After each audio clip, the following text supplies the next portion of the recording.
வணக்கம் நண்பர்களே, ஜஸ்ட் நோய்ட்டுக்கு உங்களை வரவேற்கிறேன். இந்த வீடியோவில் நம்ம ஜூன் 11 முதல் ஜூன் 15 வரையிலான கரண்ட் அஃபேர்ஸ் சார்ந்த கேள்வி பதில்களை பார்க்க போகிறோம். முதல் கேள்வி பாருங்க. கழிவுகளை மதிப்புள்ளவையாக மாற்றுதல் என்ற முன்னெடுப்பினை விரிவுபடுத்துவதற்காக சாகர் சமிருதி என்கிற அமைப்பு எந்த அமைச்சகத்தால் அறிமுகப்படுத்தப்பட்டுள்ளது அப்படின்ட்டு. ஸோ இது துறைமுகம், கப்பல் போக்குவரத்து மற்றும் நீர்வழித்துறை அமைச்சகத்தால் அறிமுகப்படுத்தப்பட்டுள்ள ஒரு online dredging monitoring system. Dredging அப்படிங்கிறது துறைமுகங்களை நடக்கக்கூடிய தூர்வார்தல் பணி. ஸோ அந்த தூர்வார்தல் பணியை இணைய வழியில் கண்காணிப்பதற்காகத்தான் இந்த சாகர் சமிருதி அப்படிங்கிற இந்த அமைப்பை உருவாக்கியிருக்கிறாங்க. அடுத்து இரண்டாவது கேள்வி. குழந்தை தொழிலாளர் முறைக்கு எதிரான உலக தினம், world day against child labour, என்றைக்கு அனுசரிக்கப்படுகிறது அப்படின்ட்டு. இது ஒவ்வொரு ஆண்டும் ஜூன் 12ஆம் தேதி அனுசரிக்கப்படுகிறது. சர்வதேச தொழிலாளர் அமைப்பு ILO அப்படின்னு சொல்லுவாங்க, இன்டர்நேஷனல் லேபர் ஆர்கனைசேஷன், 2002 முதல் இதை அனுசரிக்கிறாங்க. இந்த ஆண்டுக்கான தீம், கருத்துரு அப்படின்னு பார்த்தீங்கன்னா social justice for all, end child labour அப்படிங்கிறது. அடுத்து மூன்றாவது கேள்வி. 100% டைமெத்தில் ஈத்தரால் இயங்கும் டிராக்டரை உருவாக்கியுள்ள இந்திய கல்வி நிறுவனம் எது அப்படின்ட்டு. இது ஆப்ஷன் டி, இந்திய தொழில்நுட்ப நிறுவனம் கான்பூர், IIT கான்பூர். ஸோ இந்த டைமெத்தில் ஈத்தர் அப்படிங்கிறது ஒரு லோ எமிஷன் ஃபியூயல். ஸோ நம்ம பெட்ரோல், டீசல் எல்லாம் எரிக்கும் போது வெளியாகக்கூடிய கார்பனை விடைக்கும் குறைவாக எமிட் பண்ணக்கூடியது. அதனால தான் இதை ஒரு மாற்று எரிபொருளாக உருவாக்குவதற்கு முயற்சி எடுத்துகிட்டு இருக்காங்க. அதனால தான் முதல் முறையாக இந்த டிராக்டரை இயக்கி அதை உருவாக்கி, அதில் அந்த ஃபியூயலில் இயங்கக்கூடிய டிராக்டரை உருவாக்கி சாதனை படைத்திருக்கிறாங்க. அடுத்து நான்காவது கேள்வி. பாலின சமூக நெறிகள் குறியீடு, ஜெண்டர் சோஷியல் நார்ம்ஸ் இண்டெக்ஸ் அப்படிங்கிற அந்த இண்டெக்ஸை வெளியிடக்கூடிய அமைப்பு எது அப்படின்ட்டு. இங்கே UNDP, ஐக்கிய நாடுகளுடைய வளர்ச்சி திட்டம் அப்படிங்கிற அந்த அமைப்பு தான் இந்த பாலின சமூக நெறிகள் குறியீடு அப்படிங்கிற அந்த அறிக்கையை வெளியிடுகிறது. அடுத்த ஐந்தாவது கேள்வி. ஹிரோஷிமா AI செயல்முறை என்பது எந்த அமைப்பினால் தொடங்கப்பட்ட நிகழ்வாகும் அப்படின்ட்டு. ஸோ இது சமீபத்தில் G7 சமிட் ஹிரோஷிமாவில் நடந்தது. அதனுடைய தொடர்ச்சியாக தான் இந்த AI செயல்முறையை G7 நாடுகள் உருவாக்கியிருந்தாங்க. ஸோ இதன் அடிப்படையில் இந்த ஹிரோஷிமா AI செயல்முறையின் அடிப்படையில் செய்யறிவு என்று சொல்லப்படக்கூடிய அந்த ஆர்டிஃபிஷியல் இன்டெலிஜென்ஸ் அதை மேம்படுத்துவதற்கான இந்த G7 நாடுகளினுடைய ஒரு செயல்முறை தான் இந்த ஹிரோஷிமா AI செயல்முறை. அடுத்த அண்மையில் செய்திகளில் காணப்பட்ட கோல்டர்ம் அப்படிங்கிறது என்ன அப்படின்னு கேட்குறாங்க. ஸோ இங்கே இந்த கோல்டர்ம் அப்படிங்கிறது உயிரியல் மருத்துவ சாதனம், அனிமல் டெரைவ்டு பயோமெடிக்கல் டிவைஸ் அப்படின்னு சொல்கிறோம். ஸோ இது என்ன அப்படின்னா, குறைந்த செலவில் தோல் காயங்களை விரைவில் குணப்படுத்தக்கூடிய ஒரு உயிரியல் மருத்துவ சாதனம். ஸோ ஏற்கனவே இந்த அனிமல் டெரைவ்டு, ஸோ விலங்குகளிலிருந்து பெறப்பட்ட பொருட்கள்னால இந்த பயோமெடிக்கல் டிவைஸ் செய்கிறது அப்படிங்கிறது இருக்குது. ஆனால் எந்த டிவைஸுக்கும் இதுவரைக்கும் பார்த்திங்கன்னா இந்தியாவினுடைய மருந்து கட்டுப்பாட்டாளர் அனுமதி கொடுக்கல. ஸோ முதல் முறையாக இந்தியாவிலே உள்நாட்டிலே உருவாக்கப்பட்ட ஒரு பயோமெடிக்கல் டிவைஸுக்கு முதன்முறையாக இந்திய மருந்து கட்டுப்பாட்டாளர் ஒப்புதல் வழங்கியிருக்கிறாங்க. இதை உருவாக்கின நிறுவனம் யார் அப்படின்னு பார்த்தீங்கன்னா ஸ்ரீ சித்திரை திருநாள் மருத்துவ அறிவியல் மற்றும் தொழில்நுட்ப நிறுவனம், திருவனந்தபுரத்தில் இருக்குது. மத்திய அரசினுடைய அந்த DST, department of science and டெக்னாலஜிக்கு கீழே செயல்படக்கூடிய ஒரு ஆய்வு நிறுவனம் அது. அடுத்து ஏழாவது கேள்வி. ஸ்டாக்ஹோம் சர்வதேச அமைதி ஆய்வு நிறுவனம், சிப்ரி அப்படின்னு சொல்லுவாங்க, ஆர்ம்ஸ் ரிப்போர்ட்டை வெளியிடக்கூடிய ஒரு முக்கியமான நிறுவனம். Stockholm institute, international peace research institute அப்படின்னு சொல்லப்படக்கூடிய அந்த அமைப்பு, அதனுடைய சமீபத்திய அறிக்கையின்படி அதிக அளவில் அணு ஆயுதங்களை தனது சேகரிப்பில் வைத்துள்ள நாடு எது அப்படின்னு இந்த கேள்வி கேட்குது. ஸோ இதில் சமீபத்தில் வெளியான இந்த அறிக்கையின்படி அவங்க 2 டேட்டா கொடுத்துருந்தாங்க. ஒன்று இந்த அணு ஆயுதங்களை தனது சேகரிப்பில் வைத்திருக்கக்கூடிய நாடு, அதாவது தங்களுடைய ஸ்டோரேஜில் வச்சுருக்கக்கூடிய நாடுகள் எதெல்லாம் அப்படின்னு கொடுத்துருந்தாங்க. அப்போ அதிக அளவில் அணு ஆயுதங்களை தன்னுடைய சேகரிப்பில் வைத்திருக்கக்கூடிய நாடுகள் பட்டியலில் முதலிடம் வகிக்கிறது ரஷ்யா. அடுத்ததாக பார்த்தீங்கன்னா 2வது இடத்துல US, அமெரிக்கா.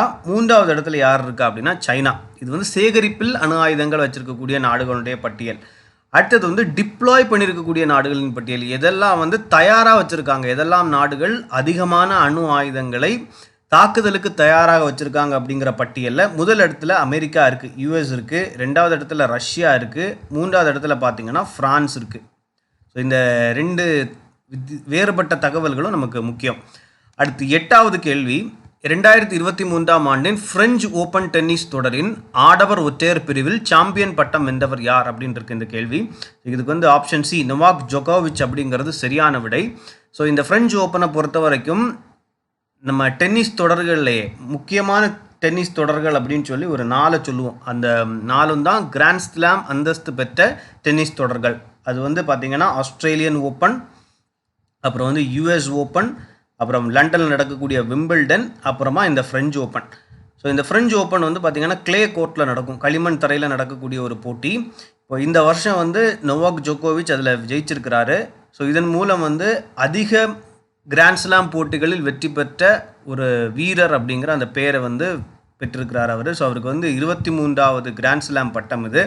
இன்னொன்று பார்த்திங்கன்னா இந்த மேஜர் டைட்டில்ஸ் அப்படின்னு சொல்லப்படக்கூடிய இந்த கிராண்ட்ஸ்லாம் போட்டிகளை, அதாவது எல்லா கிராண்ட்ஸ்லாம் டைட்டில்ஸையும் அட்லீஸ்ட் 3 தடவையாவது வின் பண்ண முதல் டென்னிஸ் வீரர் அப்படின்னு சொல்லக்கூடிய அந்த பெருமையும் இவருக்கு கிடச்சிருக்கு. ஸோ இந்த ஆண்டுக்கான இந்த பிரெஞ்சு ஓப்பன் டென்னிஸ் தொடரில் பெண்கள் ஒற்றையர் பிரிவில் இகா ஷியான்டெக் அப்படிங்கிறவங்க என்ன பண்ணாங்கன்னா ஜெயிச்சிருந்தாங்க.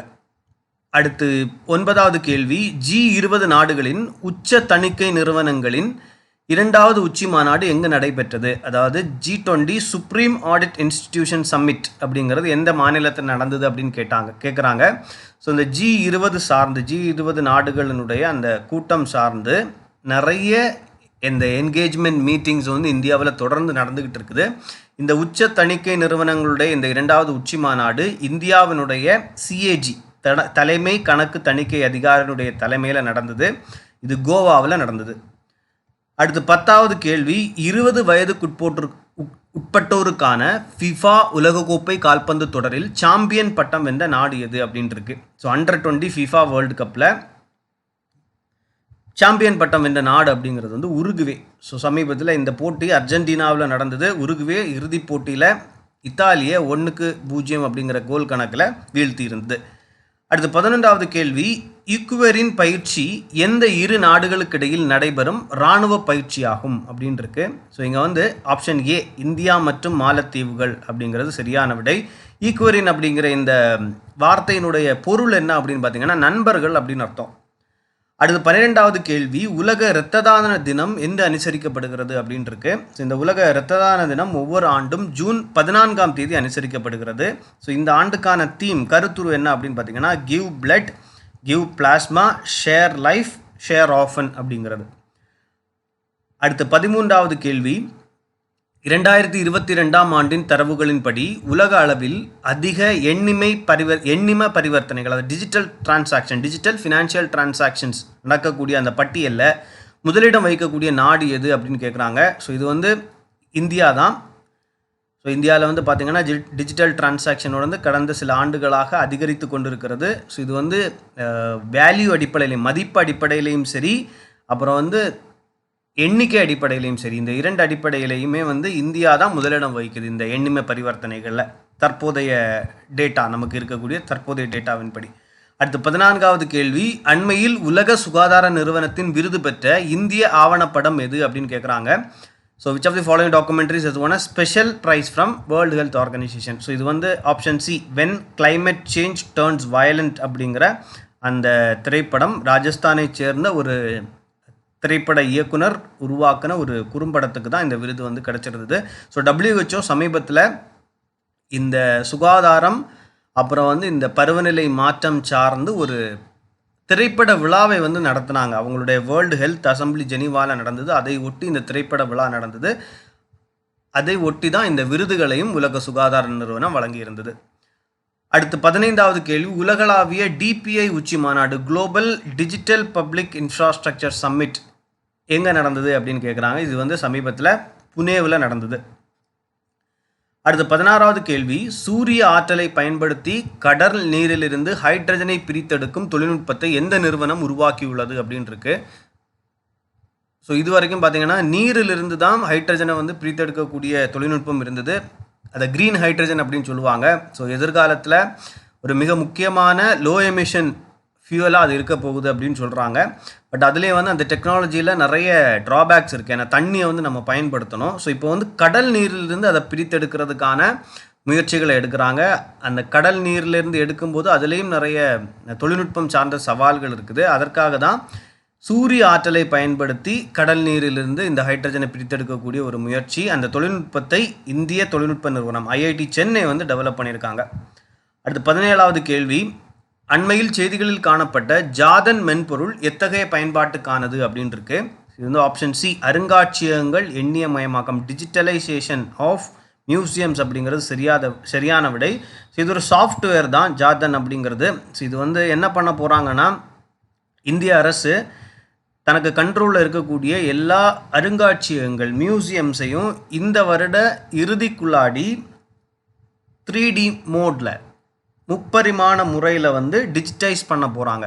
ஸோ அப்படி டிஜிட்டைஸ் பண்ணுறதன் மூலமாக மக்கள் வந்து எளிதாக இந்த மியூசியம்ஸில் உள்ளே இருக்கக்கூடிய அந்த பொருட்களை தொல்பொருட்களை வந்து பார்க்க முடியும். வெப்சைட் வாயிலாக, ஆப்ஸ் வாயிலாக வந்து அவங்க பார்க்கலாம். அதற்கான ஒரு முயற்சி தான் இது. ஸோ அதுக்கு பயன்படுத்தக்கூடிய அந்த மென்பொருளுக்கு பேர் தான் இந்த ஜாதன்.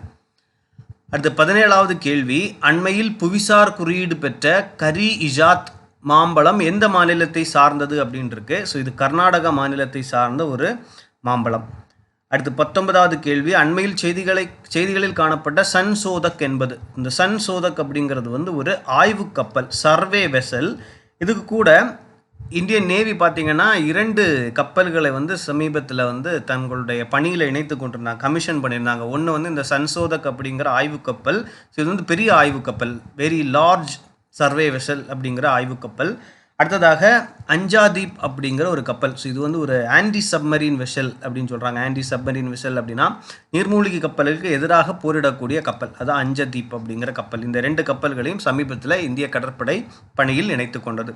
அடுத்து 20வது கேள்வி பாருங்க, 1993ஆம் ஆண்டு ஏற்றுக்கொள்ளப்பட்ட வியன்னா பிரகடனம் எதனோடு தொடர்புடையது அப்படின்னு இருக்கு. ஸோ இந்த வியன்னா பிரகடனம், வியன்னா டிக்ளரேஷனை வந்து நம்ம வியன்னா கன்வென்ஷனுக்கு கூட கன்ஃபியூஸ் பண்ணக்கூடாது. பிரகடனம் வேற, வியன்னா கன்வென்ஷன் அது வியன்னா ஒப்பந்தம் அப்படிங்கிறது வேற. ஸோ இந்த வியன்னா பிரகடனம் மனித உரிமைகளோடு தொடர்புடையது. இதை வந்து Vienna declaration and human rights and programme of action அப்படின்னு சொல்கிறாங்க. ஸோ இந்த வியன்னா கன்வென்ஷன் அப்படிங்கிறது 1985 ஏற்றுக்கொள்ளப்பட்டு 1988 பயன்பாட்டுக்கு வந்திருந்தது வியன்னா கன்வென்ஷன். ஸோ அது வந்து ஒப்பந்தம். இது வந்து பார்த்திங்கன்னா ஓசோன் டிப்ளீஷனோட தொடர்புடையது. ஓசோன் படலத்தில் ஓட்டை விழுகிறது தொடர்பான, அதை பாதுகாக்கணும் அப்படிங்கிறதுக்கான ரொம்ப முக்கியமான ஒரு கன்வென்ஷன் இது. இதை தொடர்ந்து தான் மோன்ட்ரியல் புரோட்டோகால் அப்படிங்கிறது வந்தது, மோன்ட்ரியல் நெறிமுறை அப்படின்னு சொல்லுவாங்க. ஸோ அது ரெண்டுமே வந்து it's related to ozone depletion. So இந்த வியன்னா பிரகடனம் அப்படிங்கிறது அது மனித உரிமைகளோடு தொடர்புடையது. இது 1993 ஏற்றுக்கொள்ளப்பட்டது. இந்த ஆண்டு பார்த்திங்கன்னா இதனுடைய 30வது ஆண்டு. ஏன் இது மனித உரிமைகள் சார்ந்து ஒரு சிறப்பான சர்வதேச பிரகடனம் அப்படின்னு பார்த்திங்கன்னா, இந்த பிரகடனம் என்ன சொல்லுதுன்னா, உலக மக்கள் எல்லோருக்கும் பொதுவானது தான் இந்த மனித உரிமைகள் அப்படின்னு சொல்லுது. எல்லாருக்குமே இந்த மனித உரிமைகள் அப்படிங்கிறது யூனிவர்சல் அப்படின்னு சொல்லக்கூடிய ஒரு முக்கியமான, அதை உறுதிப்படுத்தக்கூடிய ஒரு முக்கியமான பிரகடனம் தான் இந்த வியன்னா பிரகடனம். இவ்வளோதான் நண்பர்களே இந்த வீடியோ. உங்களுக்கு பிடிச்சிருந்தால் லைக் பண்ணுங்கள், மற்ற தேர்வுகளோடு ஷேர் பண்ணுங்கள். ரொம்ப முக்கியமாக இந்த சேனலுக்கு சப்ஸ்கிரைப் பண்ணுங்கள். ஸோ தட் தொடர்ந்து இந்த மாதிரியான குவாலிட்டியான கரண்ட் அஃபேர்ஸை நீங்கள் லேர்ன் பண்ண முடியும். நன்றி நண்பர்களே. இன்னொரு வீடியோவில் மேலும் பல கேள்விகளோடையும் மேலும் பல தகவல்களோடையும் உங்களை சந்திக்கிறேன்.